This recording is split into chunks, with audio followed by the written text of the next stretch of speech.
Gustong-gusto mo bang mawala yung peklat mong napakatatagal na at gustong-gusto mo nga pumuti at kuminis? Pues panoorin mo nga lang tong video na to at ito na nga ang solusyon sa mga problema mo. Mga kumari ko, so for today's video mga kumari ko, i-share ko nga sa inyo mga kumari ko ang ginagawa ko nga at masasabi ko talagang effective na paraan mga kumari ko na pampawala nga ng peklat. At hindi nga lang ito pampawala ng peklat mga kumari ko dahil napakabisa nga rin itong pampaputi. Pero syempre mga kumari ko, pag in-apply mo nga yung ganito sa iyong balat, syempre kailangan consistent ka. So tara, i-share ko na nga sa inyo kung paano nga ba ito gawin. Una mga kumari ko is maghahanda ka nga lang pala dito ng 3 piraso ng kalamansi. Pwede naman mga kumari ko ang lemon at pwede rin naman ang kalamansi. So parehas lang yan, dalawang yan, kaya yan. Sa 3 pirasong kalamansi mga kumari ko, yan, hiwa-hiwain mo lang ito. Yan. Pag nahiwa mo na yung kalamansi is ipipiga mo na nga siya dito sa isang mapaglalagyan natin. Yan. Yan. So, yung dami ng kalamansi mga kumari ko is nakadepende naman sa inyo. Lalo na kapag maliit naman yung kalamansi, syempre dami-dami yung kalamansi. At kapag medyo malaki naman yung kalamansi is, pwede na kayong gumamit ng 2 o 3 piraso. So, ayan, tinanggal natin yung buto. At gagamit nga pala tayo dito mga kumari ko ng kahit na ano palang lotion mga kumari ko is pwede. Depende sa lotion na gusto nyong gamitin. So, lalagay lang tayo dito mga kumari ko ng yan, 2 kutsara nga ng lotion. Ayan.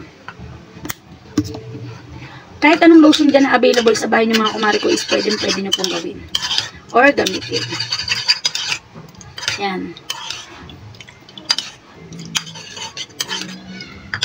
Halo-haloy nyo lang mabuti mga kumari ko hanggang mag-mix talaga yung kalamansi at yung lotion nga na ginamit natin. Much better talaga mga kumari ko kung silka papaya yung gagamitin nyo. Kasi diba mga kumari ko, ang silka papaya is nakakapagputi nga daw siya ng hanggang in just 7 days. So lalo na kapag nilagyan natin siya ng kalamansi mga kumari ko is napakarami talaga niyang magagawang maganda sa ating balat. So ayan.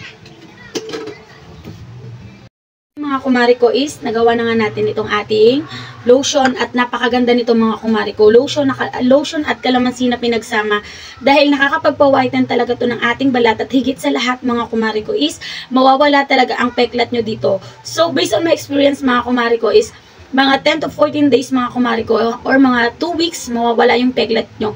Basta po consistent kayo sa pag-a-apply nito. So mga kumari ko, kahit yung mga matatagal nyo ng peklat is matutulungan kayo nito mga kumari ko. Hindi man siya totally mabura mga kumari ko, pero po talagang magla-like yung mga peklat nyo. Dahil ano na po mga kumari ko, subukan na po ito. Sa tuwing pong nagkakaroon ako ng peklat, nagkakasugat. So mga kumari ko is, ito lang yung ginagawa ko. Tinatyaga ko lang talaga mga kumari ko para nga po mawala yung aking mga peklat. So ito mga kumari ko, yan. Ganito lang yung gagawin mo. Yan. Papahid mo lang siya sa balat mo. Kahit wala kang peklat mga kumari ko, pwede mo itong gawin kasi nga pampaputi. Ayan.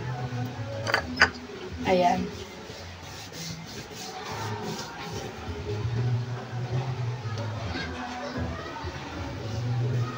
Ayan.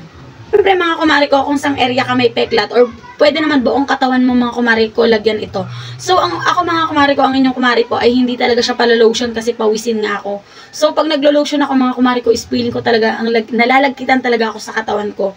Kaya ginagawa ko lang ito mga kumari ko kapag nga gusto kong magtanggal ng peklat. Pero sa pampaputi mga kumari ko, ibang mga home remedies po yung ginagamit ko. Katulad nga po ng mga dating ina-upload ko na ng mga videos. Tayo maglalagay sa ating legs.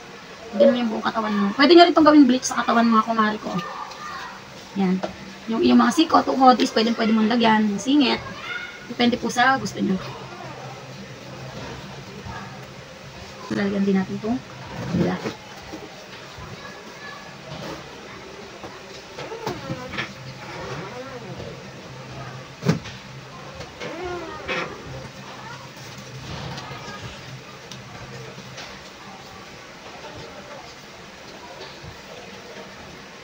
Siya kadaling i-apply sa ating balat mga kumari ko. At sa mga magtatanong kung ito po ba ay pwede sa mukha, syempre hindi mga kumari ko. Meron namang mga home remedies na para sa mukha.